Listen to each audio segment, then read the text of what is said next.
যে জায়গায় যাইতেছি।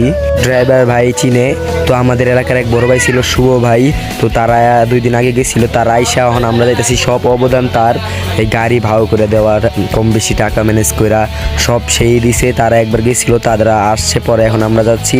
তারা যে জায়গায় গেছিলো আমরা একটু তার ভিতরের দিকে যাইতেছি, তো তাই গাড়ি নিয়ে ওই দিকে যাবো। আর একটা ট্রলার, সবাই যেই আসবেন ভাই, আমার একটা কথাই, সবারই একটা কথা যে ভাই ট্রলার নিয়ে আসবেন। ট্রলার ছাড়া ভাই ওইদিকে বলে ঢোকা যায় না, আমরা ট্রলার নিয়ে যাই নাই, যাই দেখি কি হয়, ট্রলার পাই কি না। আর আমার লগে গেছে কটা ব্যাক কল, এরা মজা শুরু হয়ে দিছে যায়, কারণ ভাই বাঙ্গা এত পরিমাণ রাস্তা খারাপ ভাই এদিকে, মানে কি বলবো, দরকার এদিকে রাস্তাগুলো ঠিক করার কারণে এদিকে অনেক ভাঙ্গা রাস্তা, এইগুলো নিয়ে যাইতে খুব কষ্ট হয়েছে, গাড়ির অনেক সমস্যা, মানে একটু জায়গায় গত করা, অনেক একটু পর জায়গায় গত করা, গাড়ি নিয়ে যাওয়াই অনেক কষ্ট হইতাছিল। অনেকক্ষণ কষ্টর পর বা ওয়েট করার পর ব্রিজের উপরে উঠছে গাড়ি, মানে অনেক পরিমাণ ভাঙ্গা ছিল পিছনে।